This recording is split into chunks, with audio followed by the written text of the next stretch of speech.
Good morning, good afternoon, good evening, whoever you are, wherever you are, welcome to Robboland's vids. My name is Rob Wheatley, and today I'm going to be talking about this, which is the newest addition to the guitar fleet here at Disgracelands. This is a 2001 PRS SE Santana Mark I guitar. I picked this up recently second-hand for the grand sum of £220 UK, which, you know, I don't know, what's that, $260, something like that, in the region of. I've been after one of these. I had my eye on just trying to find one of these for a while at a reasonable price.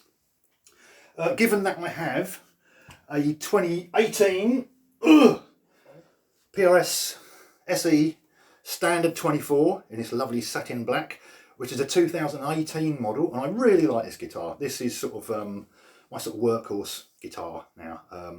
This has been since I got this, and I really like this guitar. And I was interested in what were the first SEs ever like. What was the first model? You know, the first model they ever brought out. What was it like? How does it compare to these in terms of quality and that sort of stuff? So when this one came up a few weeks ago in a local shop, I ran out and bought it.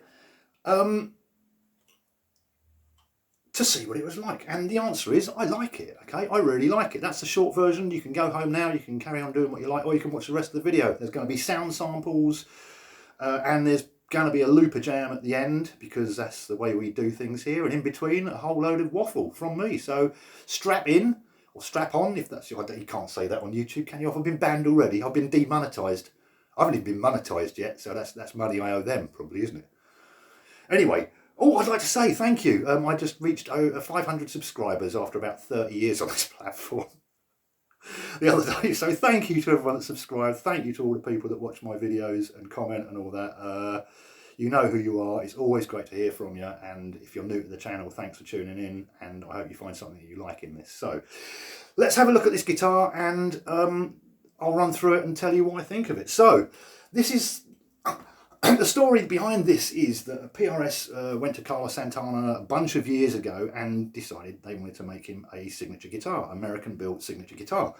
Carlos Santana, being from originally a very poor background, then apparently said to Paul Reed Smith, it would be nice if we could build one that was more affordable, that people that don't necessarily have a law degree or a dentistry qualification could afford to buy. And they went away and they created this. So this is the birth of the SE brand of guitars. So I think it's quite a significant guitar on the scale of things. You know, it's nice little bit of history. And so my interest was, what was it like? How does it compare quality-wise overall, generally, to what they're banging out now? And the answer is, this is a good quality guitar. Bearing in mind this is now 21 years old. I can do maths as well as probably something else. I don't know. Who knows? This guitar has been well looked after, I think. It's been well loved, well used. But it's in remarkably good condition. You know, everything is really solid on it. The only thing that is has taken a bit of a beating are the frets.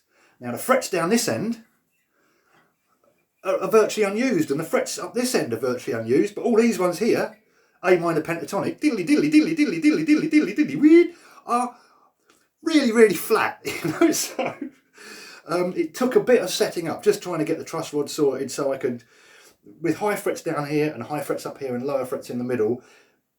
I can't get the action quite as low as I'd like, but basically what I did was I plugged in and played it all day for like 2 days, and constantly giving it a little tweak here, a little tweak there. Until I've got it to something that's really quite playable. It's not the fastest, slickest guitar I've got, but it's definitely not an issue at all. It could do with a refret somewhere down the line, and maybe that's something I'll do, or maybe I'll just go and buy another one that doesn't need a refret. Who knows? Life is exciting like that, isn't it? So let's talk about what this guitar's got. You've got the PRS. Nice PRS branded tuners. This guitar stays in tune really well. I have an Epiphone Les Paul from 1999, 98, a Korean Samick built gold top Epiphone Les Paul, which is actually quite a decent solid guitar. And I have to say, in terms of playability and quality and all that, there's not a great deal between them. And I know that those Korean Samick Epiphones from around that time are considered to be pretty decent, you know, as Epiphones and things go. So tuning stability, much better on this. You've got obviously the straight string pull over the nut and that sort of stuff, and that obviously helps. You haven't got a ridiculous break angle on the back, so if this does drop more than 1/4 inch, the headstock isn't going to fall off. It is still quite a weighty guitar, but it's a bit lighter than the Epiphone Les Paul, and this sits a lot nicer because of the shape of it and all that. What I find with Les Paul style guitars is I play sitting down quite a lot, and I don't really like the way they feel sitting down because this top bout is so narrow that the guitar sort of feels like it's sitting down there as opposed to up here, and because of where the bout is, it feels like the guitar is, I can't remember which way it is, over that way or over this way a bit. So you're sort of playing it down it, and it doesn't. I find it restricts arm movement and things like that. So I think ergonomically this is a much nicer guitar to play and to hold. It's got 2 humbuckers. I can't remember the names of them. I think it's John and Peter. No, I can't remember what they're called. But this is all stock. They're the 2 humbuckers, 3-way switch, no coil split, no flashing, no messing about, and the wraparound tailpiece, which I really like. I think that's just a beautiful piece of design and engineering. I could sit there and look at that all day. I think there's something really nice about that. Look at that. Isn't that cool? On the back, it's still got the plastic on there after 21 years. It's still got the plastic on there. I think all of mine have as well. I think I always forget that's there. The only thing about this guitar, which I think, I was talking to Jim over at Audio Mo a few weeks ago, and I think he said that, because this has a very chunky neck on it, all right? The neck on this is a right chunky boy. And I think what they did was they must have phoned Carlos Santana up and said, what neck do you want, Carlos? Carlos, what's your neck? And I think he went, it's like that. And so I think this is actually modelled on Carlos Santana's neck, because it's a bit of a chunky old affair, and it did take about an hour or so to get comfortable with it. It's great for rhythm stuff. It feels really nice for rhythm playing. I think maybe a little on the chunky side for really fluid lead stuff, but it's certainly not a deal breaker. Your mileage may vary on that. I've got ridiculous, look at the size of those bloody fingers. I mean, they're just insane, really. And big hands and big fingers, so it's no problem getting around it. It seems a bit of a strange choice to put a neck like that on the guitar, but it just makes it feel really solid. And as I say, it's tuning wise, stability wise, it's been very good, considering we've had something of a ridiculous heat wave over here and the temperature is just increasing and dropping and increasing and dropping all the time. This is staying remarkably well in tune. Having said that, today was the first day where I've tried tuning it. It's just jumping in and out because the temperature has again skyrocketed today. So I think everything's going out a bit. But you notice as well, it hasn't got the birds on the inlay, which is something they did. And I think this also varies from the Mark II. The Mark II has a scratch plate on it, and as far as I can tell, they redesigned the neck profile. But that's what this is. It's in really good condition. There's a lot of sort of light pick scratches on the front and a bit of buckle rash on the back. But other than that, I mean, it's everything works. The tone pot on it is a little bit scratchy. Well, it would if it was playing, but it works fine. Switch works fine. Jack socket works fine, which is more than I can say for my Epiphone of roughly the same age, where I think 2 of the pots have gone, and But there you go. How does it compare? I think quality-wise,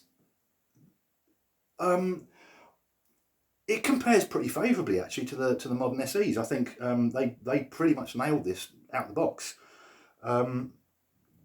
They have since made the their sort of standard SE body shape a little bit more ergonomic and a bit lighter.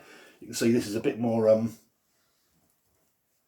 contoured. I don't know if you can see it, but there's a little bit more contouring on this. It hasn't got the carve because this is a standard rather than the custom, but this just feels a little bit lighter.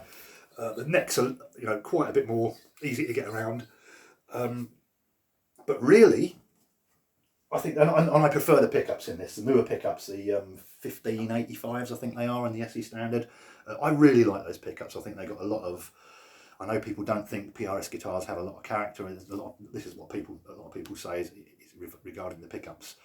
They find them a bit sort of whatever. And this was one of the comments I saw multiple times about this guitar when I checked it out on gear forums, which is never a good idea, is it really?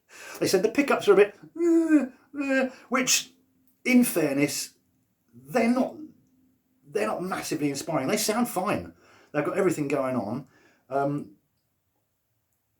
But I will show you something in a minute that may negate all of that anyway. What I've done is I've basically plugged it into my little old Roland Cube 20, my 1980s Cube 20, which is a very clean sounding amp.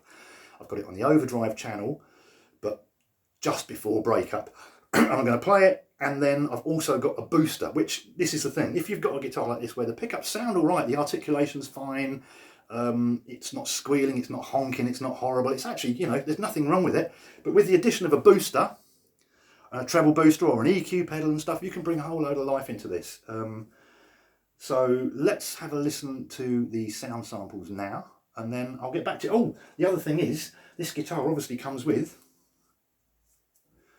the PRS Santana moustache, because why wouldn't it?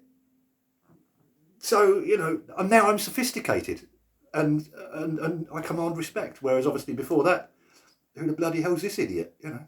So that's another bonus. And also, if you wanted to be an Oasis tribute band, you can just put that there and you have the family eyebrow. See, so it's multi-purpose, multifaceted, multitasking, multi-get-on-with-it, Robbo. So let's do that. Let's go and have some sound samples now, and I'll see you back here once that is done. Good. Okay, so please do not adjust your set. These are actual trousers. They're meant to look like that, but you know, it's a hot day, and so no one cares. Plus the fact I've had sweet and sour chicken and rice for breakfast, and I really don't know what the hell's going on anymore, so it's good. So look, here we go. Here, I don't know why I said that.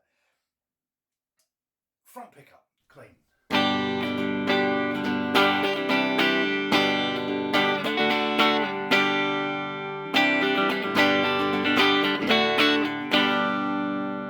Middle pickup.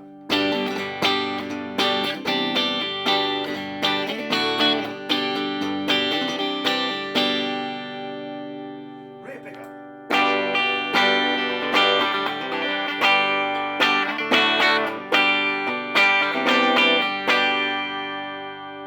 Front pickup, leady stuff. The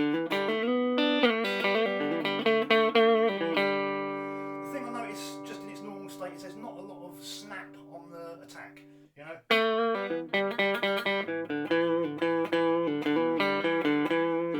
Yeah, so if I put a booster on it,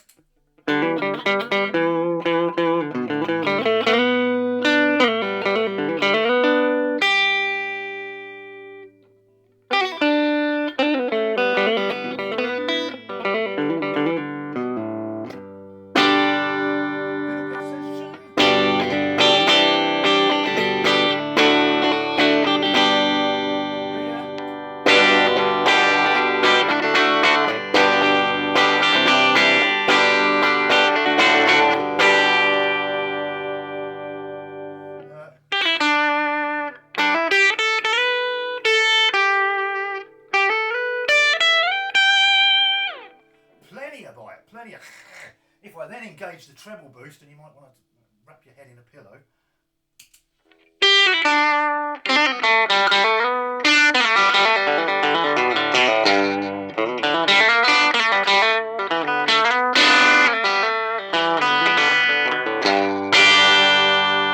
Again, front position.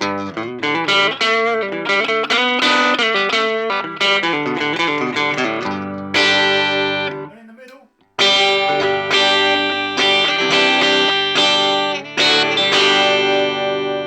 So that's with the boost and the treble boost. I'm going to take the treble boost back out because that's a bit. So again, this is the guitar normal with no boost on it, just clean, tiny bit of reverb.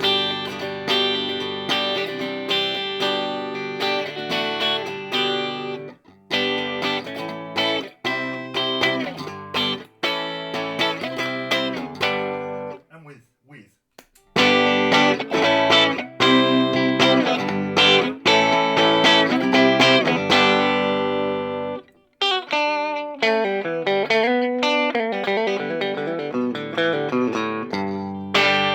the treble booster.